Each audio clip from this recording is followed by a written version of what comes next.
Sejam todos bem-vindos, sejam todas bem-vindas ao canal O Evangelho do Reino. Estamos juntos lendo e comentando sobre a igreja no Apocalipse. Estamos falando das duas testemunhas que nós encontramos no capítulo 11. Hoje queremos seguir nessa leitura, nesse comentário. Eu quero ler novamente Apocalipse capítulo 11, verso 3 e 4. E darei poder às minhas duas testemunhas, e profetizarão por 1260 dias, vestidas de saco.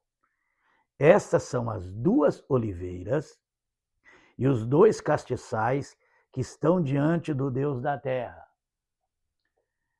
Isso numa referência, como vimos domingo passado, àquela visão que encontramos em Zacarias 4, onde aparece, aquele candelabro, mesmo candelabro que Moisés fez a partir da visão que ele teve no Monte Sinai, que ficava dentro do santo lugar, que era o lugar de serviço no tabernáculo e mais tarde no templo. Esse candelabro ele tem 7 lâmpadas, E para nós entendermos claramente o que são essas duas testemunhas, nós precisamos voltar lá no início do Apocalipse, no capítulo 1, no verso 1, veja bem. Apocalipse capítulo 1, verso 1. Revelação de Jesus Cristo, a qual Deus lhe deu para mostrar aos seus servos as coisas que brevemente devem acontecer. E pelo seu anjo as enviou e as notificou a João, seu servo, o qual testificou da palavra de Deus e do testemunho de Jesus Cristo e de tudo o que tem visto.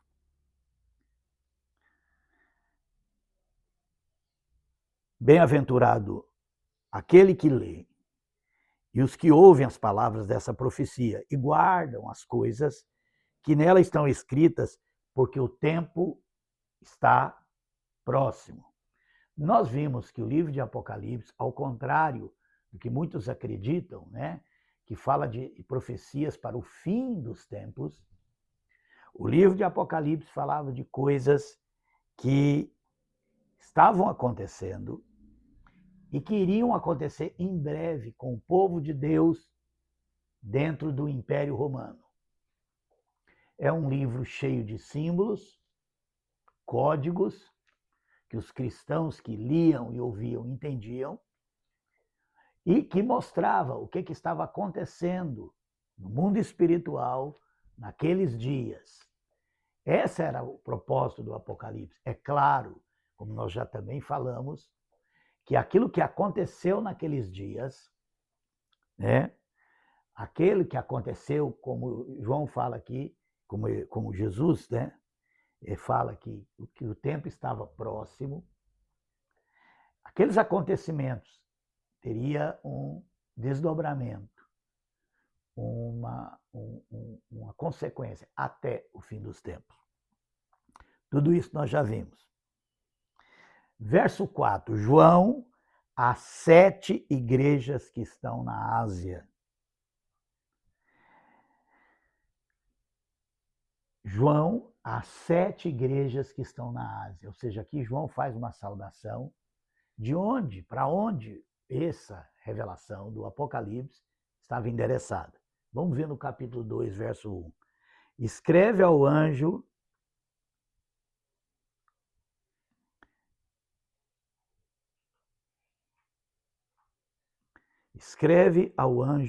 da igreja que está em Éfeso. Depois, escreve ao anjo que está na igreja de Esmirna, no verso 8. No verso 12, ao anjo que está em Pérgamo. No verso 18, ao anjo da igreja de Tiatira. Capítulo 3, verso 1, ao anjo da igreja que está em Sardes. Capítulo 3, verso 7, ao anjo da igreja que está em Filadélfia. E, finalmente, no versículo 14, e aonde da igreja que está em Laodiceia. Então, essas 7 igrejas, que obviamente representa toda a igreja de Deus, há uma razão, né? Óbvia, porque esses candeeiros, né? Que João viu, a gente vai ver aqui ainda no capítulo 1 de Apocalipse,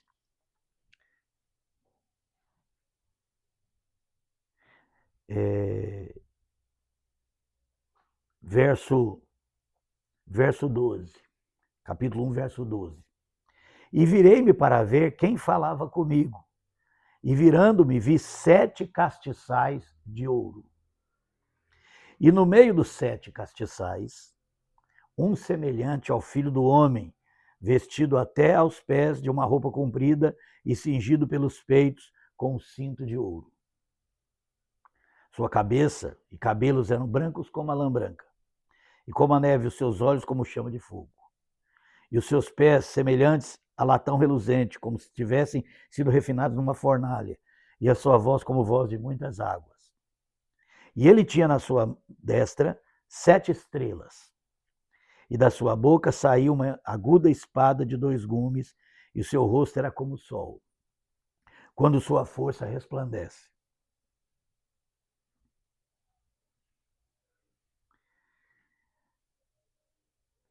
Olha o que ele diz a João: escreve as coisas que tem visto e as que são, e as que depois destas hão de acontecer. O mistério das 7 estrelas que viste na minha mão e dos 7 castiçais de ouro. As 7 estrelas são os anjos das 7 igrejas. E os 7 castiçais que vistes são as 7 igrejas. Então, aqui Jesus já está revelando, né? Significado daquela visão que João tinha tido. Ele no meio de 7 candeeiros, 7 lâmpadas. E aqui as estrelas estavam com ele, eram os 7 anjos das 7 igrejas. Claro, isso é óbvio. Nós estamos falando de um número código, 7, né? Que no livro de Apocalipse representa, né, todas as igrejas. Esse o número 7 aqui representa a totalidade das igrejas. Eu fico pensando, quando Moisés viu lá no Monte Sinai aquilo que foi produzido depois como sendo aquele candelabro de ouro, que os judeus chamam de menorá, que tem 7 lâmpadas. Aquilo ali já era, de fato, um símbolo, né? Uma figura do que viria no tempo do fim, que se inicia ali naqueles dias do Apocalipse, com a igreja no Império Romano. Bom, então, claramente, esses 7 candeeiros, essas 7 castiçais, essas 7 lâmpadas, elas referem-se às 7 igrejas da Ásia, que, por sua vez, refere-se a toda a igreja em toda a sua história. E é interessante, quando a gente lê, tanto no capítulo 2 como no capítulo 3, essas cartas, né, essas mensagens ao anjo da igreja de cada uma delas, que de todas essas 7 igrejas, apenas 2 são consideradas fiéis. Não são repreendidas em coisa nenhuma. Todas elas já aparecem sinais de alerta, sinais de perigo espiritual. Por exemplo, se a gente vem aqui na primeira igreja, né, que está no capítulo 2, a igreja de Éfeso, ele começa elogiando, né, essa igreja. Conheço as suas obras, o seu trabalho, a sua paciência, que não pode sofrer os maus, e pusesse à prova os que dizem ser apóstolos e não são, e tu os achastes mentirosos. E sofresses e tem paciência e trabalhaste pelo meu nome, e não te cansaste. Tenho, porém, contra ti, que deixaste o teu primeiro amor. Lembra-te, pois, de onde caíste, arrepende e pratica as primeiras obras. Quando não, brevemente a te virei e tirarei o seu lugar do teu castiçal, se não te arrependeres. Olha o que diz no verso 6. Tens, porém, isto, que odeia as obras dos nicolaítas, os quais eu também odeio. Esses nicolaítas, segundo vários historiadores, já era uma dissidência no meio dos cristãos. E esse pessoal, por influência helenística, outros por influência dos judaizantes, que a gente já falou bastante aqui, e outros até acreditam que esse nome Nicolaítas tinha a ver com o próprio nome, Nicolau, que significa domínio sobre o povo. Talvez aqui esteja falando já daquela sementinha do governo humano dentro da igreja, que contribuiu para a formação da grande instituição romana e, mais tarde, as suas divisões nas instituições chamadas de protestantes e hoje evangélicas, né? Essa igreja e tudo isso aqui aconteceu porque eles deixaram o seu primeiro amor. Então, essa é talvez o primeiro sinal, né, que abriu as portas para a apostasia da igreja. Deixaste o teu primeiro amor. E nós poderíamos entender isso de várias formas, mas eu particularmente entendo que isso aqui diz respeito ao fato de que Jesus era o único pastor da igreja e o seu espírito é quem guiava a igreja. Mas surgiram ali, entre o povo de Deus, homens que desejavam ter domínio sobre a igreja, que, a meu ver, tem a ver um pouco com esses nicolaítas. Seja lá o que esses pregadores nicolaítas defendiam, isso não há consenso entre os historiadores, mas uma coisa é certa: esses ensinos diferentes tinham por objetivo levar a igreja a segui-los. Eles queriam se assenhorear do povo. Então, essa é a primeira igreja. Eu vou pular para a terceira igreja, porque ela segue na mesma questão aqui, que é a igreja de Pérgamo. E aqui, no verso 14 diz: mas algumas poucas coisas tenho contra ti, porque tem lá os que seguem a doutrina de Balaão, o qual ensina Balaque a lançar tropeço diante dos filhos de Israel, para que comessem sacrifício da idolatria e se prostituíssem. Assim também tem os que seguem a doutrina dos nicolaítas. Interessante que aquilo que era obra lá na igreja de Éfeso, aqui na igreja de Pérgamo, já tinha virado uma doutrina. E o nome Balaão está muito ligado. Dizem alguns que é o nome hebraico de Nicolau. Então, Balaão também tem o mesmo significado, aquele que domina o povo. E por isso aqui é citado, né? E aqui fala sobre algumas coisas que muitos acreditam que os nicolaítas faziam, né? E aqui diz: arrepende-te, pois, quando não, em breve virei a ti, e contra eles batalharei com a espada da minha boca. Então, esse pessoal aqui, essa igreja, né, de Pérgamo, ela já tinha aqueles que seguiam essa doutrina de Balaão. Você lembra que Balaão foi um profeta contratado por Balaque para amaldiçoar o povo de Deus, lá no Velho Testamento, e ele foi por dinheiro. Ele já estava de olho na riqueza.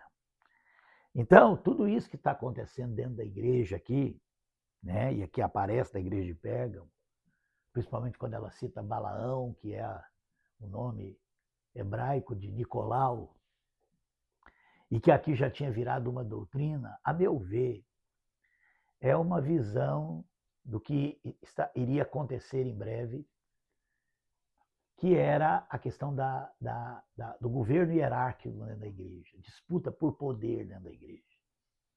Já aparece aqui. Depois nós temos a igreja de Tiatira, que diz: eu conheço as suas obras, e o teu amor, o teu serviço, a tua fé, a tua paciência, e as tuas últimas obras são mais do que as primeiras. Mas tenho contra ti que toleras Jezabel, mulher que se diz profetiza, ensinar e enganar os meus servos, para que se prostituam em coma dos sacrifícios da idolatria. Bom, eu vejo aqui já a formação da igreja institucional romana, que, a meu ver, é o significado dessa Jezabel. E o povo de Deus, dentro do Império Romano, que é o pano de fundo do livro de Apocalipse, que no primeiro momento foi violentamente perseguida, a gente viu lá quando viu as duas bestas, a primeira besta que emerge do mar, que claramente fala sobre o Império Romano, e que perseguiu violentamente a igreja, mas que depois, João viu também uma besta que emergia da terra, que é um sinal de que é algo espiritual, e que tinha aparência de cordeiro, mas falava como dragão, que sem sombra de dúvida é a institucionalização da igreja, é o nascimento do que se chama cristianismo, que não tem nada a ver com o evangelho de Cristo, e que aqui, no meu entendimento, é um sinal dessa mulher. Essa mesma mulher que lá no capítulo 17 fala sobre ela, Jezabel. Olha, mas tenho contra ti que toleras Jezabel, mulher que se diz profetiza, e que ensina a enganar os meus servos, para que se prostituam e comam do sacrifício da idolatria. Seguindo aí na mesma, parece que é uma progressão. Obras dos nicolaítas, depois doutrina dos nicolaítas e Balaão, e agora já Jezabel. Isso apontando lá para o declínio de Israel, né? Lá para o declínio, a apostasia de Israel no Velho Testamento. Jezabel está num ponto de maior grau de apostasia, né? Foi a mulher do rei Acabe, era uma profetisa, adoradora de Baal. Ela apresentava Baal como sendo Deus. E aqui, essa Jezabel era tolerada já em Tiatira. Depois nós temos a igreja de Sardes. Veja, já no começo ela é repreendida.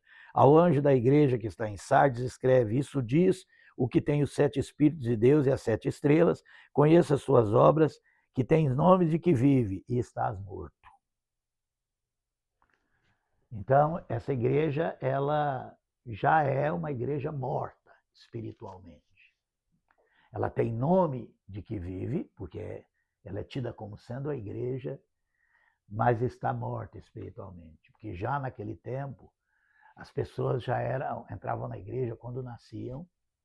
Isso já é uma mudança que aconteceu ali.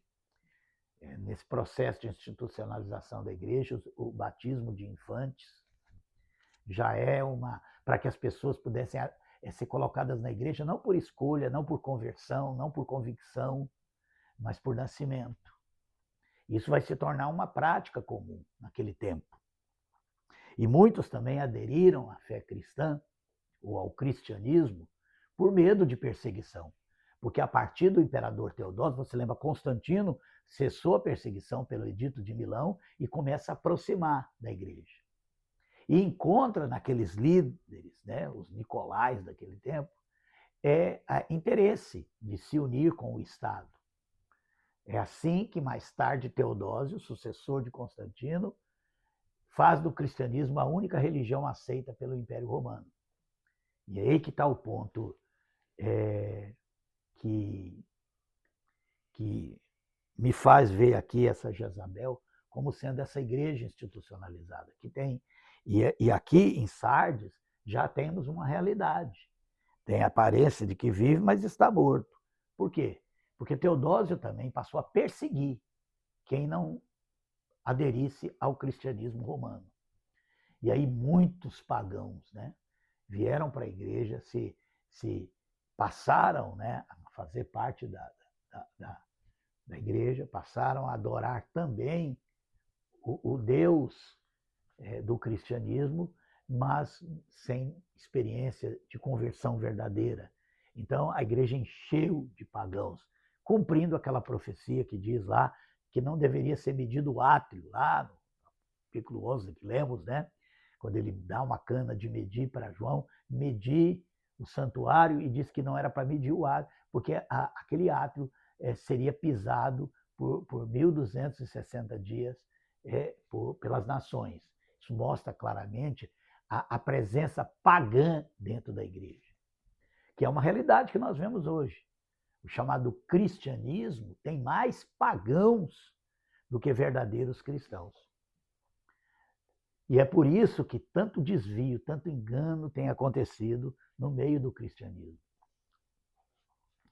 E segue aqui, né? Eu vou pular também a igreja de Filadélfia, e chegamos à igreja de Laodiceia, que, ao meu ver, é o retrato da igreja dos nossos dias. Veja bem.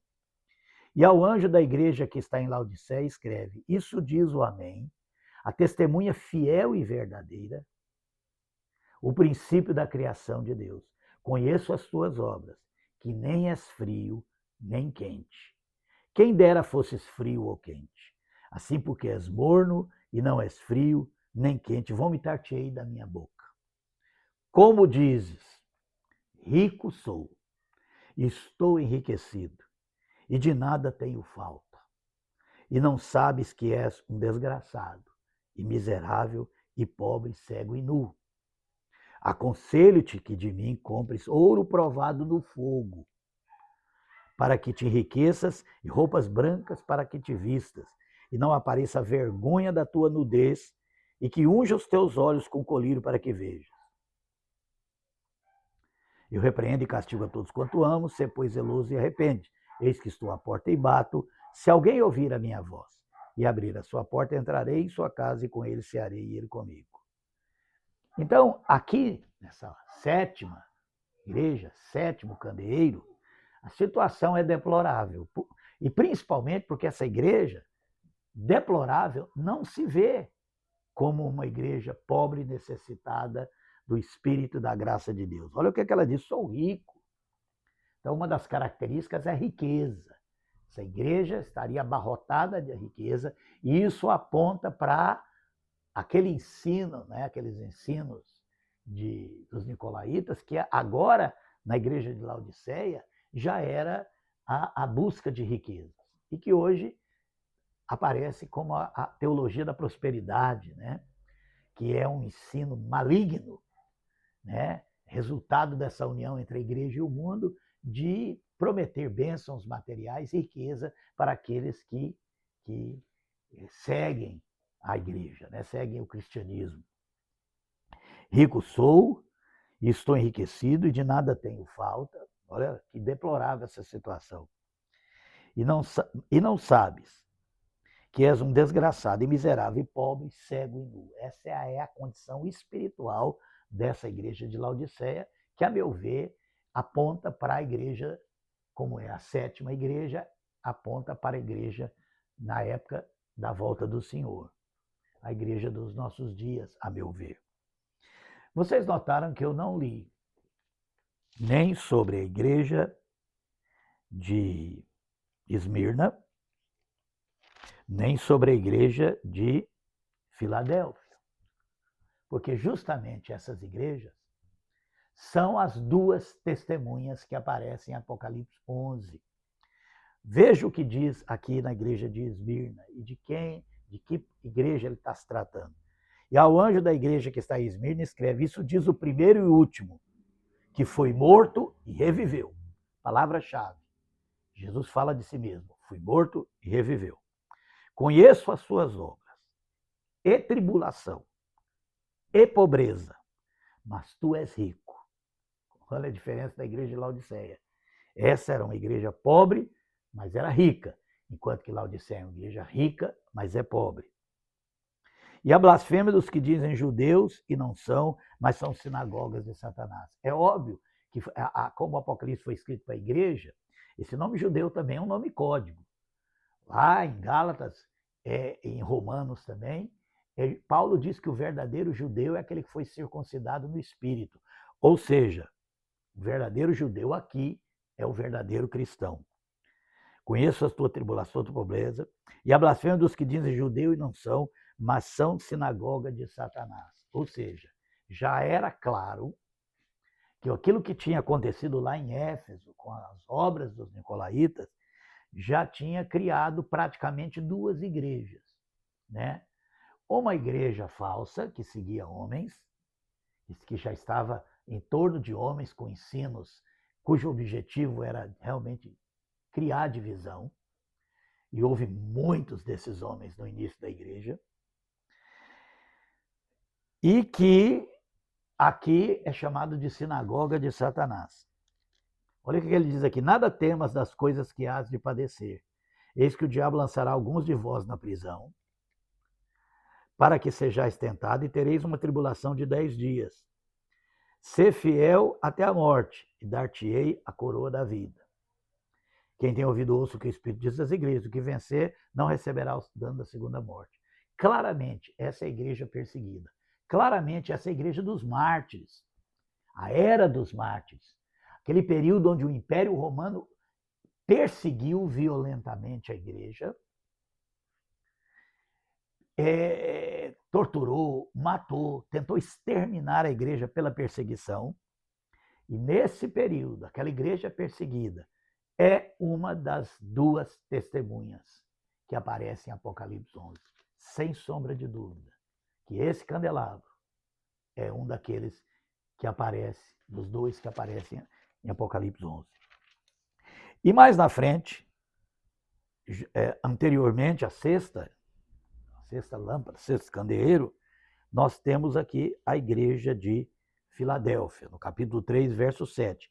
E ao anjo da igreja que está em Filadélfia escreve: isso diz o que é santo, que é verdadeiro, o que tem a chave de Davi, o que abre e ninguém fecha, fecha e ninguém abre. Conheço as suas obras, eis que diante de ti pus uma porta aberta e ninguém pode fechar. Tendo pouca força, lembra lá? A igreja de Esmirna era pobre, mas para Deus ela era rica. E essa aqui tem pouca força.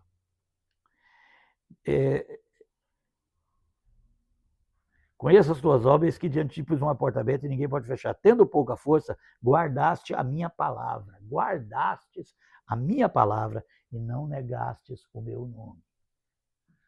Ou seja, eles nunca usaram o nome de Cristo para fazer o mal. Muito pelo contrário. Eles glorificaram esse nome nas suas próprias vidas. Até dando suas vidas por causa do Evangelho. Eis que eu farei aos da sinagoga de Satanás, aos que dizem ser judeus e não são, mas mentem, eis que eu farei que venham e adorem prostrado a teus pés e saibam que eu te amo. Como guardaste a palavra da minha paciência, também eu te guardarei da hora da tentação que há de vir sobre todo o mundo, para tentar os que habitam na terra. Se essa igreja também é uma igreja do tempo do fim, e nós temos sempre essas duas realidades, né? As duas testemunhas. Essa igreja de Filadélfia também mostra a igreja nos dias de hoje. Mas uma igreja que não está unida à sinagoga de Satanás, uma igreja que está longe da vista da serpente, como fala em Apocalipse 12, e que, ao meu ver, é a igreja dos desigrejados dos nossos dias. Aquela igreja que se reúne em casas, igreja que reúne em lares, igrejas que se reúnem formalmente, igrejas que proclamam a justiça do Evangelho do Reino, cristãos realmente comprometidos com a causa de Cristo, com o verdadeiro Evangelho, que se mantém longe das contaminações, tanto da teologia da prosperidade como da teologia do domínio. Essa igreja que muitas vezes não está em Laodiceia, mas ao contrário está em Filadélfia, é sem sombra de dúvida o testemunho de Deus nesses dias que nós estamos vivendo e provavelmente até a volta do Senhor. Não tenho dúvida que o texto que fala lá em Apocalipse 11, que mostram as duas testemunhas, estão falando de Esmirna e Filadélfia. Leia novamente a carta a Esmirna, a carta a Filadélfia, porque elas têm muito a nos ensinar sobre a verdadeira igreja de Deus. A igreja que é perseguida porque não reproduz o discurso falso da falsa igreja. A falsa igreja é aplaudida. A falsa igreja está nos palácios, estão junto aos governantes desse mundo. A falsa igreja reproduz o discurso de riqueza e poder desse mundo. Mas a verdadeira igreja não. A verdadeira igreja fala da justiça do reino de Deus. A verdadeira igreja optou não por aqueles que batem, mas por aqueles que apanham, pelos excluídos, pelos pobres, pelos rejeitados, assim como Jesus, quando esteve aqui, viveu. A verdadeira igreja de Deus é um testemunho da vida de Cristo, de como ele viveu, de quem ele se aproximou, quem ele acolheu. Então, essa igreja foi perseguida lá em Esmirna por causa disso. E essa igreja, nesses dias, ela é rejeitada, ela é desprezada, ela é tida como que tem pouca força, ela é tida como nada, mas ela certamente tem uma porta aberta para pregar o evangelho do reino, o evangelho de Jesus. Que Deus nos abençoe.